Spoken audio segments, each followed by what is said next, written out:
கிறிஸ்துவில் பிரியமானவர்களே, ஆண்டவராகிய இயேசு கிறிஸ்துவின் நாமத்திலே உங்கள் யாவரையும் வாழ்த்தி ஆசீர்வதிக்கிறேன். இந்த நாளுக்கென்று தேவன் நமக்கு அருளி இருக்கும் ஜீவ வார்த்தை நியாயாதிபதிகளின் புஸ்தகம் 14ஆம் அதிகாரம் 14ஆம் வசனத்தில் உள்ளது.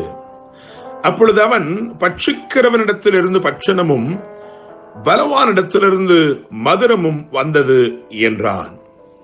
என்னை கேட்கும் தேவனுடைய பிள்ளைகளே, ஒரு விடுகதை இங்கே சொல்லப்பட்டிருக்கிறது. அந்த விடுகதை அவர்களால் 3 நாள் மட்டும் விடுவிக்க கூடாதே போயிற்று என்று எழுதியிருக்கிறது. இந்த நாளிலும் ஒரு விடுகதையில் இருந்து ஒரு வெற்றி வார்த்தையை தேவன் நமக்கென்று வாக்குத்தத்தமாய் அருளி இருக்கிறார். என கேட்கும் தேவனுடைய பிள்ளைகளே, சிம்சோன் என்னும் ஒரு பராக்கிரமசாலியின் அவனுடைய வாழ்க்கையில் நடந்த சம்பவங்கள் அவைகளைத்தான் இந்த 14ஆம் அதிகாரம், 15ஆம் அதிகாரம் மற்றும் 16ஆம் அதிகாரத்திலே எழுதியிருக்கிறது. சிம்சோன் அவன் திம்னாத்தூர் திராட்சை தோட்டங்கள் மட்டும் வந்தபோது ஒரு பாலசிங்கம் கர்ச்சித்துக் கொண்டே அவனுக்கு எதிராக வந்தது என்று எழுதியிருக்கிறது. என்னை கேட்கும் தேவனுடைய பிள்ளைகளே, ஒரு சிங்கம் அவனுக்கு எதிராக வருகிறது. அதுவும் நினையாத இடத்திலிருந்து வருகிறது. திராட்சை தோட்டத்திலே சிங்கத்திற்கு என்ன வேலை என்று நான் சிந்திக்கிறேன். ஆனாலும் பாருங்கள், சற்றும் எதிர்பார்த்திராத விதத்திலே, எதிர்பார்த்திராத இடத்திலிருந்து அவனுடைய பிரச்சனை என்பது கட்சிக்கிற ஒன்றாய் சீறி பாய்ந்து வருகிறது.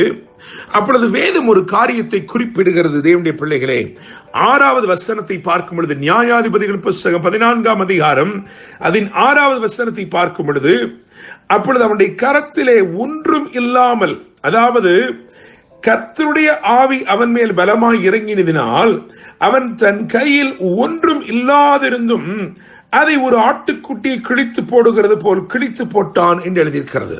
என கேட்கிற தேவனுடைய பிள்ளைகளே, இங்கே நான் ஒரு காரியத்தை குறிப்பிட விரும்புகிறேன். அவன் கையில் ஒன்றும் இல்லாதிருந்தும். என கேட்கும் தேவனுடைய பிள்ளைகளே, இன்றைக்கு ஒருவேளை நீங்களும் உங்கள் கையிலே ஒன்றும் இல்லை என்று சொல்லிக் கொண்டிருக்கிறீர்களோ, ஆனால் உங்கள் கரத்திலே ஒன்றும் இல்லை என்று சொல்லுகிற இந்நாளில் தானே நீங்கள் மகிமையான காரியத்தையும் பலத்த அதிசயத்தையும் நீங்கள் காணப்போகிறீர்கள். உங்களை கொண்டு தேவன் மகிமையான காரியங்களை செய்ய போகிறார். எனவே இந்த நாளை நான் ஒரு சாதனை நாளாக அழைக்கும்படி விரும்புகிறேன். இந்த நாள் நீங்கள் பெரிய காரியங்களை செய்து முடிக்கும் ஒரு நாளாக இருக்கிறது. It's a day of great accomplishments.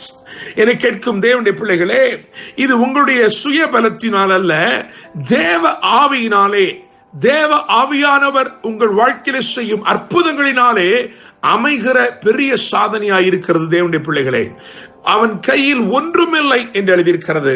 அவன் கையிலே ஒன்றுமில்லாத சூழ்நிலையிலே தேவன் அவனை பலப்படுத்தினது நிமித்தமாய் அவன் ஒரு பெரிய ஜெயத்தை அங்கே அவன் எடுத்துக் கொள்கிறான். தேவனுடைய பிள்ளைகளே, இன்னுமாக நீங்கள் 8வது வசனத்துக்கு வரும் பொழுது அங்கே வேதம் சொல்லுகிறது, சில நாளைக்கு பின்பு அவன் திரும்பி வருகிறானாம். அவன் திரும்பி வருகிற பொழுது அந்த சிங்கத்தின் உடலை பார்க்கிறதற்கு வழி விலகி போனான்.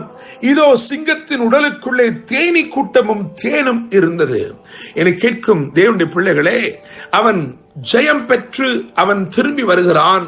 அவன் திரும்பி வருகிற பொழுது பாருங்கள், அவன் அங்கே அந்த சிங்கம் அங்கே அதன் உடல் அங்கே கிடக்கிறது.